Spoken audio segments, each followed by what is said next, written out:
Bienvenue à la 15e édition des ANED, ou bienvenue si vous étiez là à l'heure d'avant. Donc, je suis Baptiste Fouquet, je suis un étudiant en M1 et je serai l'animateur de cette conférence qui touche au thème des océans et donc plus précisément à l'impact des produits solaires sur la biodiversité marine. Donc, comme vous le savez, l'école est engagée dans une démarche RSE depuis plusieurs années et les ANED font partie maintenant des rendez-vous incontournables en termes de développement durable à TBS. Donc, ainsi, sans plus tarder, je vous présente Madame Sandra Saint-André, qui est directrice marketing globale des eaux thermales Avennes et qui va mettre un peu de son temps à notre disposition pour nous parler de l'impact des produits solaires sur la biodiversité marine et qui va également nous présenter le Pure Projet. Avant de lui passer la parole, je vous demande donc de ne pas allumer vos caméras et ni vos micros. La conférence se déroulera en 2 temps, donc il y aura 30 minutes ou 35 minutes d'intervention de Madame Saint-André, puis 15 minutes de questions-réponses que vous pouvez me poser via le chat et que je lirai pendant le temps imparti. Madame Saint-André, c'est à vous. Merci beaucoup, Baptiste. Bonjour tout le monde. Je suis ravie de vous retrouver pour cette conférence. Donc effectivement, le sujet qu'on va aborder aujourd'hui est une question qu'on voit de plus en plus et que vous avez dû voir apparaître dans les médias, en particulier sur les 2 dernières années, à savoir quel est l'impact véritable des produits solaires sur la biodiversité marine. Est-ce qu'on peut le mesurer, cet impact? Et comment finalement est-ce qu'on peut réduire son impact sur la biodiversité marine? Alors, je suis la directrice marketing de la marque Eaux Thermales Avennes. Il me semblait quand même important, non pas pour faire la promotion de la marque, c'est pas du tout la vocation de cette présentation, mais pour vous resituer un petit peu le contexte, de vous expliquer qui est la marque Eaux Thermales Avennes, parce que finalement, la démarche que nous avons adoptée sur les soins solaires et sur cette approche éco-responsable que nous avons engagée il y a presque 10 ans maintenant, s'inscrit complètement dans la philosophie de la marque. Il faut comprendre en fait que cette marque, elle a été bâtie à partir d'une ressource naturelle.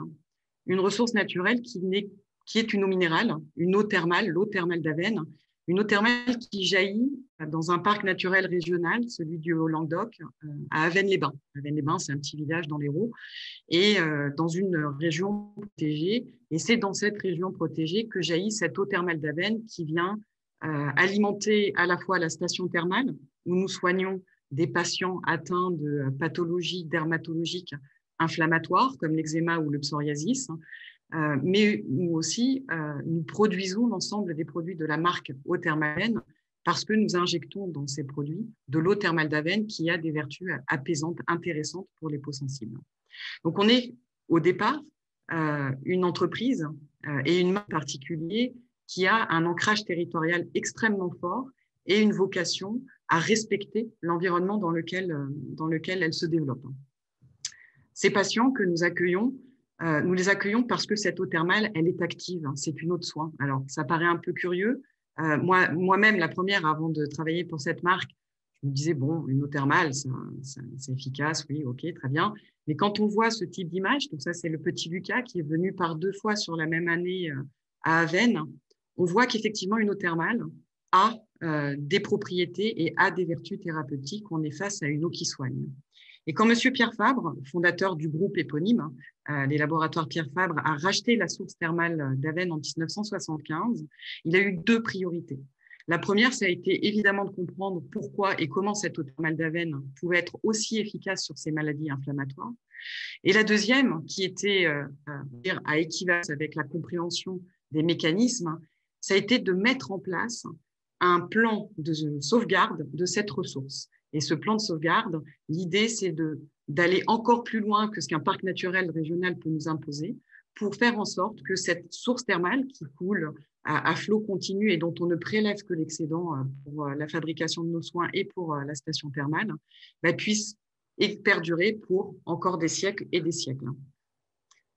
Ceci se résume dans la raison d'être de la marque que vous voyez exposée ici. Cette raison d'être, c'est avant tout, puisque nous sommes un laboratoire dermatologique, celle d'aider les peaux sensibles, intolérantes et allergiques à renouer avec le bien-être et faire l'expérience d'une meilleure qualité de peau et de vie.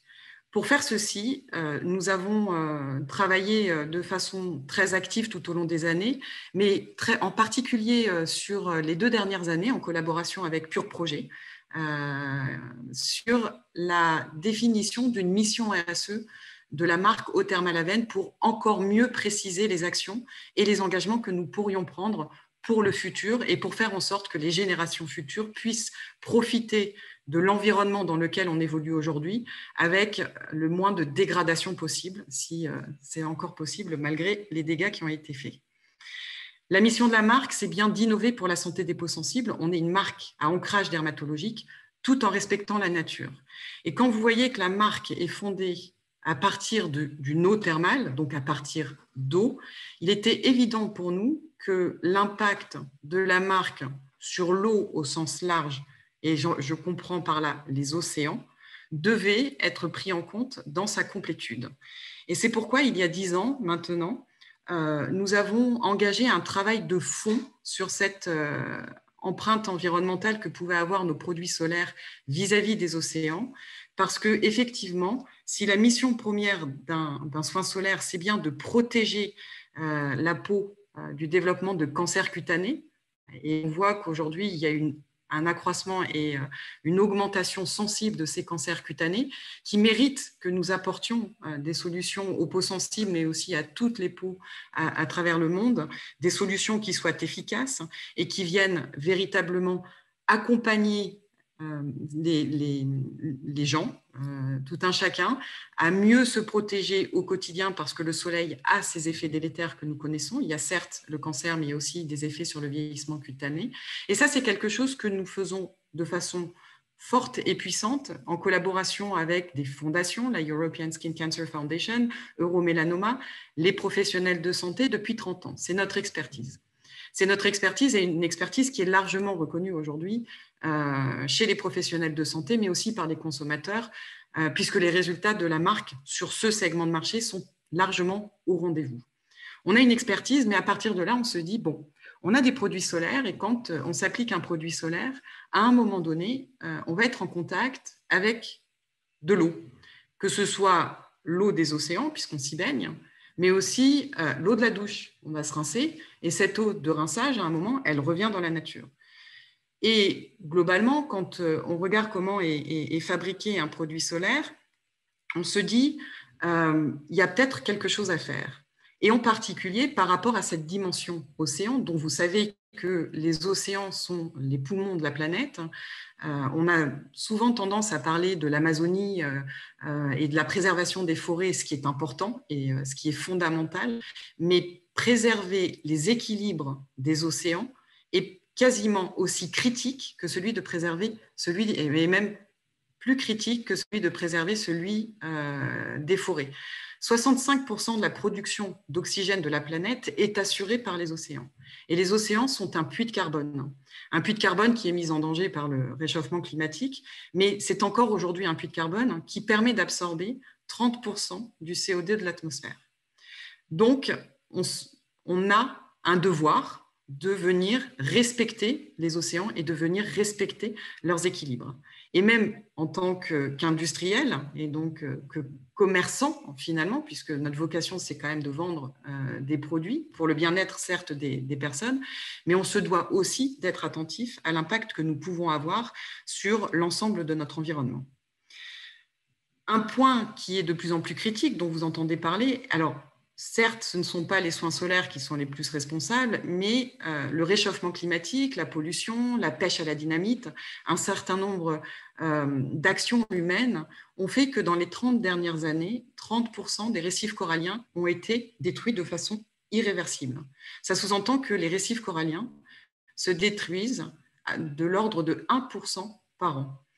Donc, il faut agir parce que le corail joue un rôle essentiel dans la biodiversité marine. Il héberge un certain nombre d'espèces, il permet effectivement l'alimentation et puis c'est un animal qui participe à l'équilibre du climat en absorbant ce dioxyde de carbone qui nous fait très peur aujourd'hui. Alors, quelle est la place des solaires dans cet impact sur les coraux? Quelle est la réalité finalement de l'impact d'un produit solaire? On peut se dire que c'est minime, mais aussi minime, et c'est une réalité, c'est minime. Quand vous mettez un produit solaire et que vous voyez la masse des océans dont la Terre est couverte, ça se dilue, ça se dissout. Donc, l'impact est minime. Il n'en demeure pas moins que sur les côtes, où les baignades sont plus importantes, là, on voit très nettement, et c'est le cas sur un certain nombre de territoires comme Hawaï, comme les îles Vierges, on voit qu'il y a des dégâts qui ont été provoqués par les produits solaires. Il faut savoir qu'aujourd'hui, on peut dire que sur ces zones côtières, ce sont environ 25 000 tonnes de produits solaires qui sont déversés dans les océans et qui sont déversés dans des baies. C'est-à-dire que la circulation vers le grand océan se fait de façon plus lente. Et donc, il y a un impact plus marqué, plus présent de certaines molécules, dont certaines sont listées ici sur ce tube, octinoxate, homoxate, octocrylène, qui, à un moment donné, vont perdurer dans cet environnement, ce micro-environnement, et avoir potentiellement des effets délétères. Et c'est pour cela qu'un microbiologiste marin qui s'appelle Craig Downs, qui a saisi son bâton de pèlerin depuis de nombreuses années, fait la chasse aux produits solaires, notamment à Hawaï. Donc, ce monsieur est hawaïen. Il est devenu vraiment un porte-parole extrêmement important sur la nécessité d'être prudent dans l'utilisation de ces produits solaires, notamment dans des environnements qui sont source de biodiversité, donc tous ces récifs coralliens que l'on peut trouver à Hawaï, que l'on peut trouver aux îles Vierges ou encore au Mexique, qui a des démarches de plus en plus affirmées de protection de leur environnement. On se doit aujourd'hui de s'inscrire et d'écouter ce type de leader d'opinion et d'avancer avec eux pour voir comment on peut agir, nous, à notre niveau, pour réduire l'impact de nos produits solaires. Donc ça, c'est un petit peu pour le contexte et pour bien comprendre que si le réchauffement climatique et les pollutions humaines un peu plus graves, on va dire, que les produits solaires sont à l'origine de tous ces dégâts importants, le produit solaire, à un moment donné, va contribuer, notamment dans des zones côtières. C'est pourquoi, en 2010, nous avons challengé notre recherche sur la formulation de produits qui se devaient plus respectueuses de l'environnement. Tout aussi efficace sur la dimension santé, c'est notre raison d'être, mais plus respectueuse de l'environnement. Et ça s'est traduit par la mise en place d'une approche que nous avons baptisée Skin Protect Ocean Respect en 2016. Donc, vous voyez, les choses prennent du temps parce que adopter une démarche éco-responsable, ça se construit dans le temps. On avance petit à petit, on fait des choses au fil des ans et vous voyez, on n'a toujours pas fini puisque dans les prochains projets, on ira encore plus loin dans cette démarche éco-responsable. Donc, protéger la peau, c'est la mission de la marque depuis 30 ans. Respecter les océans, c'est notre engagement, ce sont nos actions aujourd'hui pour le futur. Si on rentre un petit peu dans ce qu'est un produit solaire, pour bien comprendre pourquoi un produit solaire, à un moment donné, peut avoir un impact sur notre environnement. Un produit solaire est fait globalement de 4 typologies, en tout cas pour Aven, de 4 typologies d'ingrédients. Le premier ingrédient, qui est un ingrédient qu'on retrouve dans l'ensemble des soins cosmétiques, c'est l'eau. Sur Aven, on remplace l'eau par l'eau thermale d'Aven. On retrouve des agents hydratants, des agents texturisants et on retrouve évidemment les filtres solaires. Quand on regarde le rôle des filtres solaires, ils sont censés nous protéger du rayonnement UV.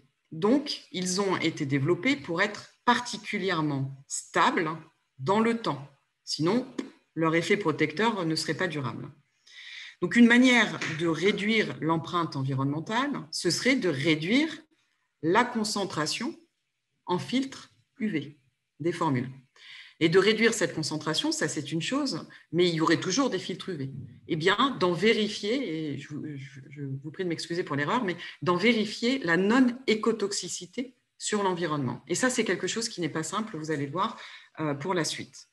Et si on réduit la teneur en filtre UV, ça nous permet d'augmenter la teneur en ingrédients biodégradables du reste de la formule. Donc ça, c'est pour la notion d'un produit solaire. En 2010, lorsque nous avons challengé notre recherche, et il a fallu 3 ans jusqu'à 2013 pour y arriver, en 2010, nos produits solaires contenaient 5 filtres solaires, 5 filtres UV. En 2013, notre recherche a réussi la prouesse à développer un système filtrant composé de 4 filtres UV et dans une concentration 25% réduite par rapport à la version de 2010. C'est-à-dire qu'en moins de 3 ans, nous avons réussi à réduire la teneur en filtres, donc la quantité de filtres de 25%, et à réduire cette concentration de filtres de 25% sans aucun impact sur l'efficacité photoprotectrice de nos produits. Nous avons des preuves par ailleurs, ce n'est pas l'objet de cette réunion, mais que nous protégeons bien l'ADN de mutation avec ces produits solaires. Un autre travail qui a été réalisé, c'est que il est très compliqué de stabiliser des filtres solaires dans une formule, et l'un des stabilisants les plus utilisés, généralement, ce sont les silicones, le diméthicone en particulier. Et donc, nous avons pris la décision de supprimer les silicones, dont vous savez qu'ils ne sont pas du tout biodégradables et qui nécessitent beaucoup d'énergie pour être produits d'ailleurs. Donc, ce n'est pas très écologique. Nous avons réussi, la prouesse, à formuler des produits solaires sans silicone, moins de filtres et sans silicone. Donc, finalement, par rapport au schéma que je vous montrais précédemment, ce que notre recherche et développement a réussi à faire, c'est effectivement de réduire la teneur en filtre UV et d'augmenter la part de biodégradabilité de nos formules. Et effectivement, aujourd'hui, tous les produits solaires de la marque Eau-Thermal-Aven, quand on prend la complétude de leurs formules, sont biodégradables selon le standard qui est celui de l'OECD 301B, donc biodégradable, et ce qui nous permet d'être moins impactant sur l'environnement. Je vous ai mis une petite définition de la formule biodégradable, ça veut dire 60% de la formule complète qui est biodégradée en 28 jours par les bactéries et champignons. Donc ça a été notre première étape, donc on était très fiers déjà en 2013 d'avoir réussi à aller jusque-là, mais on s'est dit, bon, on est face à des molécules chimiques qui sont extrêmement stables, mais cette stabilité, elle est là pour assurer la résistance aux UV et la protection de la peau contre les effets délétères des UV.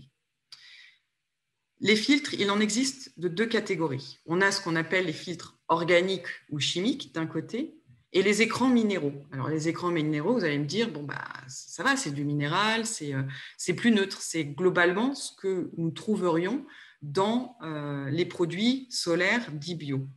Eh bien, il n'y a pas de différence finalement dans l'évaluation de l'écotoxicité des filtres, que l'on soit sur un filtre chimique ou sur un écran minéral, parce que malgré tout, l'écran minéral qu'on intègre dans nos formules et dans tout solaire minéral a été retravaillé par la main de l'homme. Et donc, à un moment donné, nécessairement, il a un impact. Donc, souvent, on entend dire, parce que c'est minéral, c'est bio, et parce que c'est bio, c'est écolo. Non, ce n'est pas aussi simple que ça. Donc, si on reprend un petit peu le rôle des filtres solaires, ce sont des molécules qui sont extrêmement stables, je vous le disais, qui, globalement, par leurs caractéristiques chimiques, sont hydrophobes.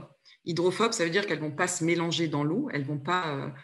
c'est un peu quand vous faites une mayonnaise, donc ça crée des petites zones de lipides au milieu de l'eau, ça ne se mélange pas, et ils ne sont globalement pas biodégradables. C'est-à-dire qu'il est extrêmement complexe de biodégrader des filtres. Et un certain nombre d'études ont été conduites qui montrent que les filtres solaires ne sont absolument pas biodégradables, sauf pour certains, mais quand ils sont biodégradés, ils se biodégradent en molécules qui sont encore plus toxiques que le filtre lui-même.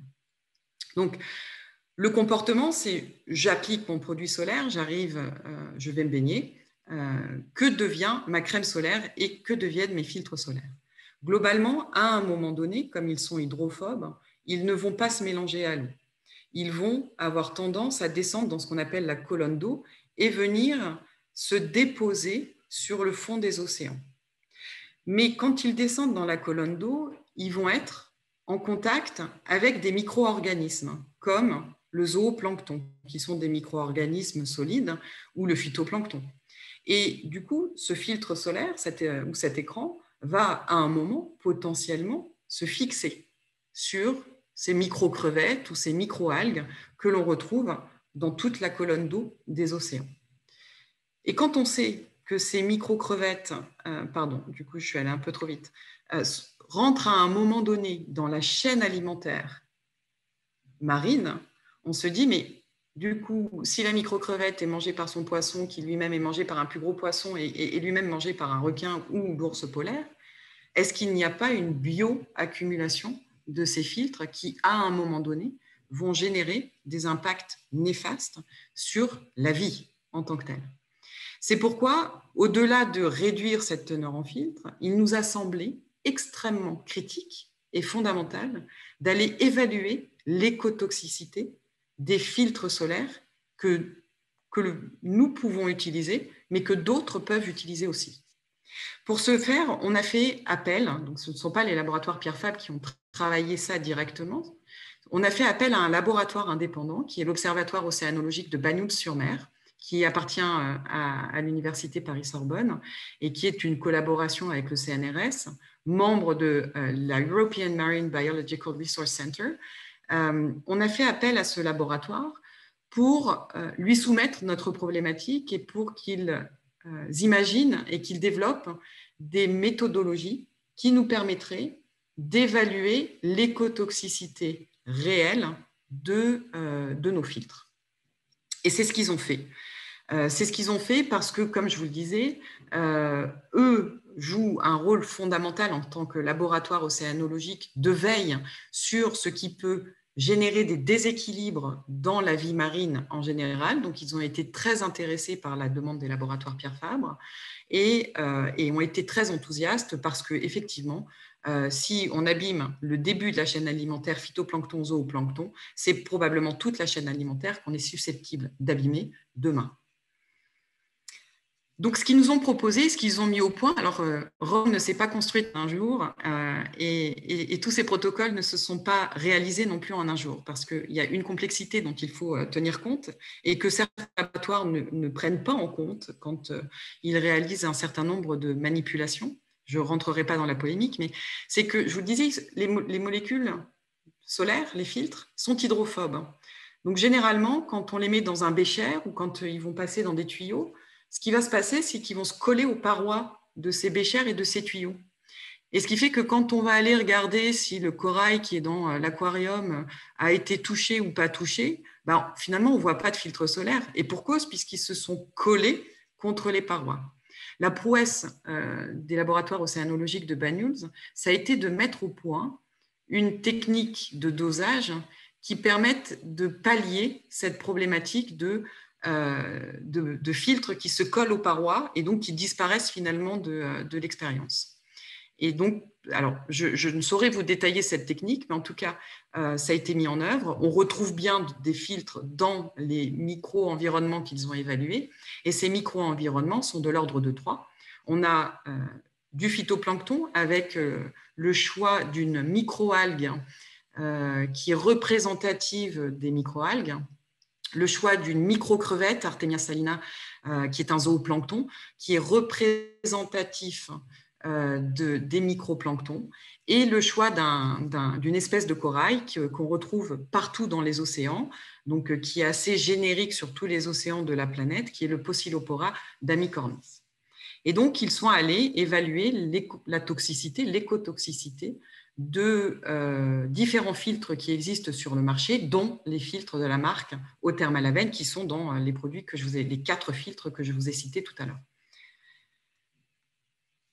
Et donc, ils ont évalué 10 filtres. Là, je vous en ai mis 8 à l'écran. Et sur ces 10 filtres, il y en a 6 qui sont sortis de façon verte. C'est le Tinosorb MS, alors, pardon pour les noms barbares, le Parsol 1789 et UVA-Sorb HEB. Ils sont allés évaluer sur la micro-crevette l'impact sur la mortalité des micro-crevettes. Est-ce que quand la micro-crevette est en contact avec l'un ou l'autre de ces filtres, elle est vivante ou est-ce qu'elle meurt? Ils sont allés évaluer la mortalité. Et sur les microalgues, ils ont fait un certain nombre d'études pour voir si les filtres solaires avaient un impact sur le taux de croissance des microalgues, sur la morphologie des cellules, puisque si la morphologie des cellules est altérée, vous comprenez bien que l'organisme en tant que tel est altéré, sur l'activité métabolique et sur les capacités de photosynthèse de cette microalgue. Et il en ressort, là, sur les 8 que je vous présente, qu'il y en a 4 qui sont sortis sans impact. Et vous pouvez aller lire la publication qu'ils ont faite autour de cette étude, qui vous montrera que c'est sans impact aucun sur les microcrevettes et les microalgues. Là où un certain nombre de filtres, que je vous ai cités tout à l'heure avec la référence à Craig Downs, l'octocrylène, l'oxybenzone, l'homosalate, l'éthylhexylsalicylate, qui, eux, ont démontré des effets délétères sur les microalgues et les microcrevettes. Donc, ça, c'était une chose, c'était important parce que quand on sait que c'est la base de la chaîne alimentaire et les microalgues, donc la photosynthèse, donc la production d'oxygène et la captation en partie du dioxyde de carbone, c'était important de montrer que nos filtres, qui sont sur la gauche, ici en vert, n'avaient pas cet impact-là.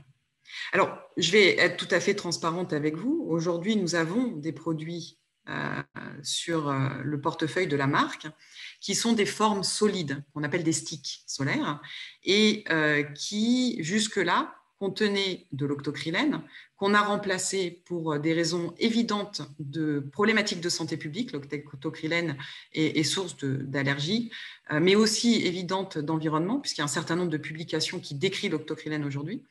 On l'a remplacé par l'éthylhexylsalicylate, qui est extrêmement safe au niveau de la santé humaine, mais qui, effectivement, est encore un peu impactant.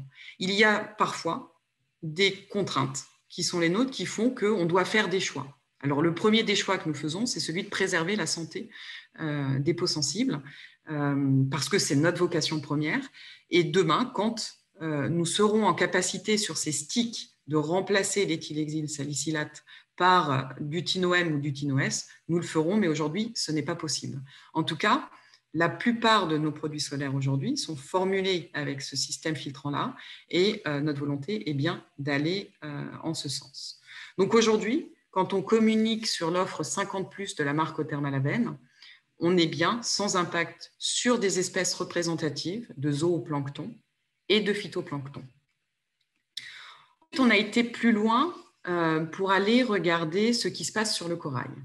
Souvent, quand on veut regarder ce qui se passe sur le corail, on regarde les effets des molécules sur l'algue qui vit en symbiose avec le corail et qui participe à la photosynthèse. Donc, si elle vit en symbiose, c'est qu'effectivement, si cette algue est malade, le corail, l'animal, va en souffrir aussi. Les laboratoires océanologiques de Banus ont voulu aller plus loin. Ils ont voulu aller regarder si l'animal, corail, avait souffrait d'un impact de ces produits solaires. Donc, ils ont décidé d'aller regarder les activités métabolomiques, toute l'activité métabolique du corail, les activités mitochondriales, donc c'est la respiration, et regarder s'il y avait des impacts au niveau macroscopique. Est-ce que les polypes du corail continuent à s'ouvrir ou restent fermés? L'ouverture des polypes est un signe de bonne santé du corail parce que ça lui permet de se reproduire et finalement de s'étendre. Il a évalué de la même façon les filtres qui sont autorisés par la réglementation européenne. Et la démonstration qui en a été faite, c'est que les filtres que nous utilisons, qui sont ici, on n'est pas les seuls à les utiliser, hein, d'autres laboratoires les utilisent, mais en tout cas, cette association-ci est brevetée, c'est-à-dire qu'on est les seuls à utiliser les 4 dans cette concentration-là, sont sans impact sur le corail, là où les autres sont avec impact sur le corail, l'animal. Donc, quelque part, on a aujourd'hui une bonne vision de l'impact de ces filtres sur différentes espèces constitutives de la biodiversité marine, que sont le zooplancton, le phytoplancton et le corail. Donc ça, c'était extrêmement important. Alors, vous allez me dire, vous allez tester une espèce à chaque fois. Alors, l'idée, c'est qu'on est sur des modèles. Je vous le disais, Rome ne s'est pas construite en un jour. On n'est pas en train de dire que nous sommes sans impact total parce que nous n'avons pas pu et nous ne pourrons jamais tester toutes les espèces de phytoplancton ou de zooplancton. En revanche, et ça c'est une publication qui arrivera en début d'année prochaine, nous avons étendu les tests sur plusieurs typologies et plusieurs espèces de microalgues et la démonstration montre que nos filtres aujourd'hui sont sans impact sur différentes espèces. C'est pour ça qu'on peut dire, quand on travaille avec des espèces représentatives, on a un bon sentiment de la réalité du devenir écologique de la molécule dans son environnement. Au-delà de la formule, une formule à un contenant, on a un travail que nous réalisons, et ça fait aussi partie des choses qui sont extrêmement importantes, sur le packaging, parce que le plastique, c'est la plaie des océans, et donc moins on en mettra demain sur le marché, plus on réutilisera le plastique, mieux on se portera. Donc il y a différentes étapes. Donc là, aujourd'hui, on en est à l'étape d'avoir des flacons qui sont recyclables, d'avoir un système open stop qui nous permet d'éviter le surplus lié au capot, aux sleeves, d'inviolabilité, etc., qui d'ailleurs a été reconnu dans un cadre et primé en tant que flacon éco-conçu l'année dernière à forme de luxe, LuxPack. Donc c'est une démarche d'amélioration continue. On n'est pas encore hyper propre, mais être hyper propre, ça voudrait dire arrêter toute activité industrielle, et ce ne serait pas souhaitable pour la société. Donc, mais on avance dans ce sens d'améliorer régulièrement nos produits et petit à petit, les technologies, les systèmes de recyclage nous permettent d'aller plus loin. Donc, la première de nos priorités, ça a été de venir agir chez nous. On ne peut pas se dire que, sous prétexte qu'on va financer une ONG ou faire du mécénat à droite ou à gauche, on est exempté de toute action. Donc ça, c'était vraiment important. Nous réalisons des actions de notre côté en tant qu'industriels. Mais au-delà de ça, il nous semblait aussi important de venir nous engager au-delà de notre environnement immédiat qui est Aven et qui est notre univers produit. Et c'est pourquoi on a eu l'opportunité en 2015 de rencontrer Patricia Chauvel-Aublé et toute l'équipe Pure Projet, sur lesquels avec lesquels on a discuté de cette idée de finalement reconstituer, venir régénérer des récifs coralliens, puisque vous l'avez vu, le corail est en danger. La vocation de Pure Projet, au départ, est davantage tournée vers la terre et les arbres. Et c'est vrai que, du coup, ça a été une opportunité pour nos deux entreprises, finalement, de nous rejoindre sur un projet commun. Et depuis 2016, nous sommes partenaires et très, très contents de l'être pour, effectivement, au travers du projet que je vais vous présenter, qui est le projet Péjarakan, mais qu'on appelle le projet Pure Corail, qui nous permet et nous a permis en 2016 de mettre en place une méthode, alors pas moi, mais que Pure Projet a mis en place, une méthode qui permette de venir régénérer et préserver les récifs coralliens. Alors, quand on connaît Pure Projet, l'idée, c'est qu'on n'est pas du tout sur un fonctionnement d'ONG. Une ONG arrive, fait tout un tas de choses sur place, c'est génial, c'est super, et puis quand ils partent, c'est terminé. Là, l'objectif de ce programme, c'était bien d'impliquer les communautés locales dans la petite région qui est celle que vous voyez en haut, qui est à Bali, en Indonésie, dans la baie de Péjarakan, et d'impliquer les communautés locales que vous voyez ici à être acteurs, finalement, à la préservation et au respect de leur environnement dont ils ont besoin, puisqu'ils vivent beaucoup de la pêche et que la destruction des coraux par la pêche à la dynamite avait réduit leur volant de possible en termes de pêche. Et donc, ça a été toute une approche qu'Emilia Davac, qui a été chef de projet autour de Pure Corail, a mise en place avec le temps pour impliquer ces communautés locales et faire en sorte que le projet puisse aboutir et surtout vivre sur la durée, sans que nécessairement nous y soyons.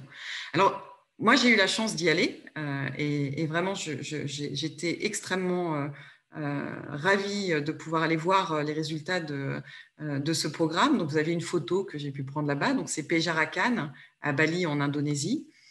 Et la méthode qui a été mise au point est relativement simple, même si il y a eu un certain nombre de tests à réaliser au préalable, puisqu'il s'agissait de venir construire des structures, comme celles que vous voyez ici, soit électrifiées, et c'est ce qu'on appelle les structures biorock, et c'est là-dessus que c'était pas si simple en fait d'évaluer si ça permettrait de rendre viable le projet ou pas, et des structures non électrifiées. Pourquoi est-ce qu'il est intéressant d'avoir des structures électrifiées? C'est que quand on fixe le corail sur cette structure, le courant va permettre d'accélérer la formation du corail et donc l'agrégation, on va dire, de minéraux au niveau de ce corail pour qu'il puisse grandir. Alors, accélérer, c'est bien, mais il faut être sûr qu'on n'accélère pas en rendant le corail plus fragile, et en faisant en sorte que ce corail ait une durée de vie limitée. Et donc, c'est en ça que toute cette technique qui a été mise en place a mis un petit peu de temps, mais elle est très fonctionnelle et très opérationnelle, puisque aujourd'hui, il y a un certain nombre de structures biorock qui ont été mises en place. Les plongeurs que vous voyez ici sont ceux de la communauté de Péjarakan. Et comment est-ce qu'ils font? Finalement, ils récupèrent des morceaux de coraux qu'on pourrait croire en fait, et qui sont au fond des océans, et ils viennent les fixer sur les structures, et au fur et à mesure du temps, le corail va grandir et va grossir de façon plus accélérée avec la structure biorock, mais en tout cas, les deux structures sont efficaces. Et ce qui a été extrêmement impressionnant, et moi je l'ai vu de mes yeux puisque j'ai pu plonger au-dessus de ce récif, c'est que cette vie marine que vous voyez assez forte là ici, avait globalement déserté un petit peu cette partie du récif, eh bien la biodiversité marine revient. Et donc ça, c'est une très grande satisfaction parce qu'on retrouve des poissons qui n'y étaient pas. Et donc l'objectif est bien de venir recréer des ponts entre un récif d'origine et ce récif entre guillemets artificiel qui par la force des choses va redevenir un récif naturel pour éviter que la rupture ne se fasse à ce niveau-là. Donc au niveau de ce projet corail, depuis 2016, ont été replantés 7419 coraux transplantés. 16 structures biorock donc électrifiées ont été mises en place, 45 non électrifiées. Ce qui fait que, et avec surtout, et ça Patricia me le rappelait il n'y a pas si longtemps, un taux de survie des coraux qui est extrêmement bon, ce qui fait qu'on a une approche très positive avec un joli projet de reconstitution de ce récif corallien au fur et à mesure du temps. Et il y a, je crois, maintenant 2 ans, lors d'une rencontre que j'ai pu avoir avec Patricia, je lui ai dit, écoute, j'étais à Bali, j'ai vu tous ces plastiques en fait qui étouffent les mangroves, parce que l'Indonésie, vous savez, ils sont pas super organisés au niveau recyclage et autres. Et c'est vrai qu'il y a des sacs plastiques partout. Et Pure Projet a un programme de plantation de mangroves à Bali. Et ces bébés mangroves que j'ai pu voir étaient étouffés par le plastique. Et c'est vrai qu'on s'est dit, quand même, l'une des plaies, c'est ce plastique. Est-ce qu'on pourrait enrichir le projet Pure Corail pour aller plus loin? Et du coup, depuis 2019, la marque Eau Thermale Aven contribue aussi vient renforcer en fait le projet mangrove de Pure Projet. Et nous contribuons à replanter des mangroves qui sont elles aussi essentielles à la biodiversité, ça c'est une chose, à la production d'oxygène, la régulation du climat, et deuxième chose, à préserver le littoral de l'érosion. Et nous avons du coup contribué au travers de Pure Projet à mettre en place un système de collecte et de recyclage des plastiques avec le montage d'une collecte et de recyclage et la fédération des communautés, la sensibilisation des communautés à ramener leur plastique. Alors ça ne se fait pas, ils ne se baladent pas avec leur panier de plastique de façon gratuite, il y a forcément un peu de rétribution parce qu'il faut les motiver au départ et puis après ça se fera naturellement pour qu'ils aient la compréhension de ô combien leur environnement est précieux et qu'il est important d'agir à tous les niveaux pour pouvoir le préserver. Donc depuis 2019, nous sommes engagés aux côtés de Pure Projet sur le projet Pure Corail, la régénération du récif. On poursuit avec pour objectif de continuer à transplanter 2000 coraux par an, à planter 2000 arbres de mangrove par an. Et d'ici 2021, sur la dimension plastique, nous devrions avoir contribué à collecter 81 tonnes de plastique sur place en Indonésie. Alors, du coup, ça, c'est l'ensemble du projet Pure Projet. Je crois qu'on a Patricia qui n'est pas très loin. Si elle veut compléter, ce sera avec grand plaisir. Je voulais terminer un petit peu toute cette vision en vous passant une vidéo qui, globalement, résume la totalité de la démarche Skin Protect Ocean Respect de la marque Othermalaven, aussi bien nous en tant qu'industriels, mais aussi au travers du partenariat que nous avons avec Pure Projet. Et donc ça, c'est un reportage qui a été réalisé cette année avec la BBC, juste avant le lockdown. Donc, je vous laisse écouter.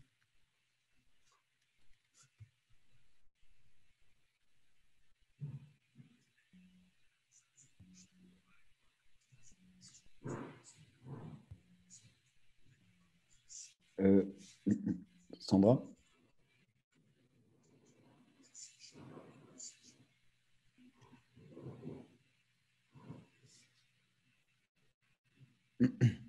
Sandra, on n'entend pas la vidéo. Là, c'est bon. Je redémarre. Vous avez le son? What many people don't know is that the ocean provides most of the oxygen in the atmosphere and also to take a part of the CO2 concentration in the atmosphere, which is very important for the climate change. So the ocean plays an essential role in our life.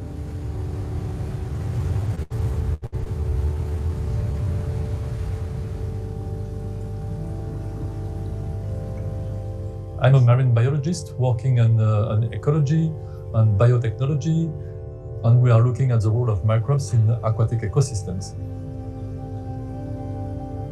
We are looking at the different UV filters which are... Ouais. Je suis désolée, ça saute.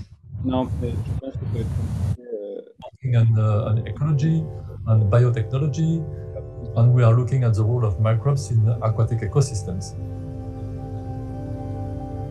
We are looking at the different UV filters which are included in sunscreens, and we look at the effect of these molecules one by one on the coral, on the invertebrate, but also on the algae.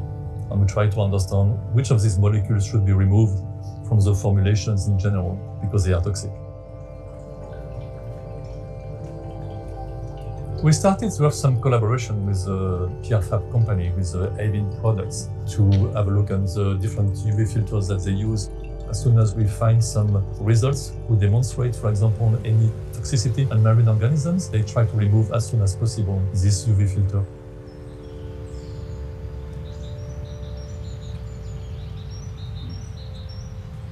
It's been 10 years now that we have been working along with our research to address and to develop products that are very efficient with a high photoprotection while having a minimum impact on the environment. Avin's commitment is Skin Protect Ocean Respect, and for that we developed sunscreen by minimizing the number of UV filters and also their concentration. And we are using non-hydrosoluble UV filters. We have proof of non-ecotoxicity on 3 species of corals, phytoplankton and zooplankton, with no compromise on sun protection efficacy. Corals are really endangered. In only 30 years, 30% of the coral reefs have been irreversibly destroyed. In 2016, we were looking for a partnership in order to contribute to the reduction of our environmental footprint. At that time, we were introduced to Pure Projet, who were carrying out the Pure Corail project.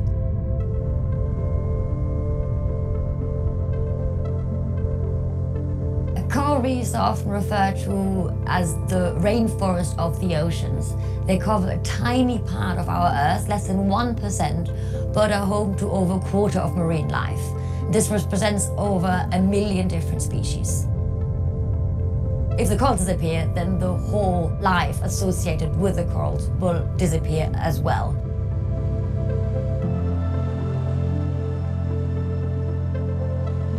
Bali is located in the Coral Triangle, which is the area we would find the highest biodiversity of corals in the world. When I went to Bali for the first time to the project site, well, I didn't see any of that.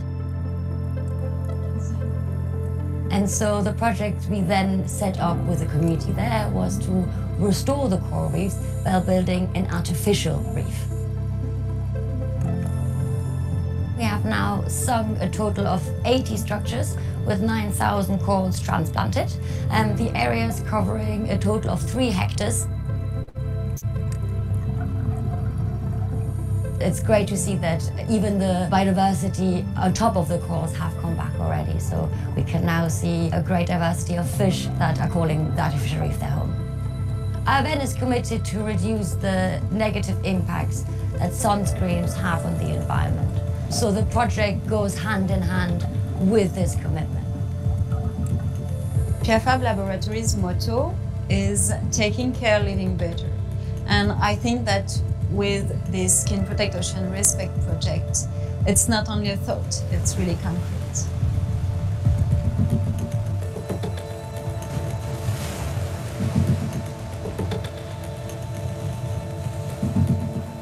Voilà, vous avez une vision globale de tout ce qu'on peut conduire en tant que laboratoire dermatologique pour essayer de réduire au maximum notre empreinte environnementale. Une démarche que nous appliquons sur l'ensemble de nos produits, mais en particulier sur ces produits qui, à un moment donné, rentrent en contact de façon majeure avec l'environnement marin. Merci beaucoup. J'en ai terminé avec cette partie présentation. Si vous avez des questions, je suis à votre disposition.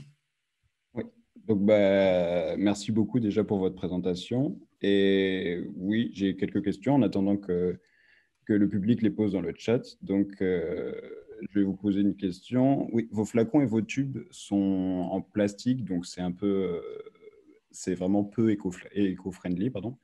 Est-ce que vous travaillez sur le sujet? Oui. Alors, ce que je vous disais, c'est que nos flacons sont recyclables, c'est-à-dire qu'ils rentrent quand même aujourd'hui dans la chaîne de recyclage pour pouvoir être transformés en autre chose. Donc ça, c'est déjà une chose parce que tous les flacons de la planète ne le sont pas nécessairement quand ils sont en plastique. C'est une très grosse difficulté. Il y a un équilibre à avoir quand on développe un soin cosmétique, c'est que la formule doit être stable. C'est comme une mayonnaise, il faut qu'elle tienne dans le temps et qu'elle tienne longtemps. Et éviter qu'il y ait des interactions un peu néfastes entre le contenu et les contenants. Donc, il y a des équilibres et on a besoin, sur des produits solaires en particulier, de matériaux très spécifiques. Il n'en demeure pas moins que c'est quelque chose qui est dans notre tête. Vous avez vu, on a supprimé les capots de nos sprays. Donc ça, c'était déjà une première approche pour réduire le plastique, mais ce n'est pas suffisant. Et demain, en fait, pour moi, parce que je vis dans le développement produit, donc je vois à long terme, mais dès début 2022, on aura des choses très intéressantes dans ce domaine-là. Mais je ne peux pas vous en dire plus parce que ce serait trop tôt. Bien sûr. Ok, donc on a une question de Mathéo qui nous demande par rapport à la norme OECD 301B, qui nous dit que donc 60% de la formule globale est biodégradée en 28 jours. Il demande ce qui se passe avec les 40% restants. Alors, ça veut dire que ça se biodégradera un peu plus tard. C'est-à-dire que là, pour pouvoir revendiquer qu'un produit est biodégradable, il faut qu'au moins 60% de la formule soit biodégradée dans ce délai de 28 jours. Ça ne veut pas dire que le reste ne se biodégradera pas. Après, il y aura la part des filtres, ce que je disais sur un produit solaire. Donc, si on n'est pas sur un produit solaire, la totalité de la formule, à un moment donné, si elle est pensée pour être biodégradable, disparaîtra. Mais les filtres ne vont pas être biodégradés. Et pour ceux qui le seraient, puisqu'on a déjà de premières études, on sait en tout cas, sur ce qu'on a pu voir, ils se biodégradent en molécules qui sont encore plus toxiques et plus dangereuses. Okay. Donc, moi, j'ai une autre question. Donc, il y a d'autres marques en fait qui revendiquent que leurs produits solaires sont respectueux de l'environnement. Comment on peut s'y retrouver entre les différentes marques, les différentes revendications, etc. Je pense que c'est souvent c'est compliqué pour le simple consommateur, simple n'étant pas négatif, hein, dans mon esprit. C'est compliqué parce que on va avoir la marque A qui va dire moi j'ai fait des tests qui prouvent que c'est pas toxique, la marque B. Donc ça devient un débat d'experts. Ce qui est le plus intéressant au final, c'est pas tant de se dire est-ce que A a plus raison que B, c'est de se dire que ça bouge et que toutes les marques se saisissent du sujet et qu'à un moment donné, on va dans le bon sens. Parce que si on va tous dans ce sens de prétendre qu'on respecte les océans et de le prouver avec une étude ou une autre, ça veut dire que c'est un souci et une problématique dont on se préoccupe. Donc tant mieux qu'il y ait plusieurs marques. Après, il y a des débats d'experts et ça, ce sont des choses qui se passent de façon un peu privée entre les laboratoires. Ce sont des discussions qui ont cours. Elles ont cours, hein, je vous le confirme. Mais le plus important, je crois, c'est de se dire que si on en est là et que les marques se saisissent de cette communication à l'appui, ça veut dire que la démarche est là et que la volonté d'être les moins impactants possible est là, et c'est ça qui est bien. C'est ça qui est positif. Ok. Donc, ouais, niveau timing, je vais vous poser une dernière petite question rapide et pour conclure après. Donc, les écrans minéraux qu'on retrouve dans les gammes de solaire bio, sont-ils plus respectueux de l'environnement ou pas? Alors, c'est ce que je vous disais tout à l'heure, c'est que globalement, ces écrans minéraux, ce n'est pas de la pierre brute qu'on met dans les solaires et ils ne se biodégradent pas. Et certaines études ont démontré qu'ils pouvaient, dans certains cas, avoir de l'écotoxicité. Le ZNO, l'oxyde de zinc, par exemple, a de l'écotoxicité. Donc, globalement, on ne peut pas dire qu'il y a les bons filtres et les mauvais. C'est que les filtres, de manière générale, sont potentiellement impactants. Et l'écran minéral n'est pas forcément mieux que le filtre chimique. Ok. Et donc, ouais, dernière question qui vient d'arriver dans le chat, c'est Thomas qui nous demande si des bornes de recharge de crème solaire en pharmacie ou autres ne seraient-elles pas préférables par rapport à vendre des flacons sans bouchon en plastique, par exemple? Alors, les bornes de recharge, ce sont des choses qui sont regardées, mais on le teste petit à petit. Alors, le circuit de la pharmacie est un circuit de santé, avec des attentes quand on rentre dans une pharmacie en tant que consommateur, qui ne sont pas nécessairement les mêmes que quand on rentre dans un magasin bio. Donc, il faut aussi que les comportements des consommateurs soient là. On peut les influencer et nous avons des tests. Nous avons une boutique à Toulouse, en fait, Pierre Fabre, dans laquelle nous testons ces bornes de recharge pour voir si c'est quelque chose qui est reconnu comme étant un service pour le consommateur, en plus d'être moins impactant pour l'environnement. Donc oui, on l'étudie, mais pour l'instant, ce n'est pas encore complètement dans les mœurs, comme la recharge, le refill des lessives n'est pas, je crois, rentré complètement dans les mœurs. Ok. Bah, merci beaucoup pour votre présentation. Merci à vous. Et merci d'avoir pris le temps de répondre aux questions.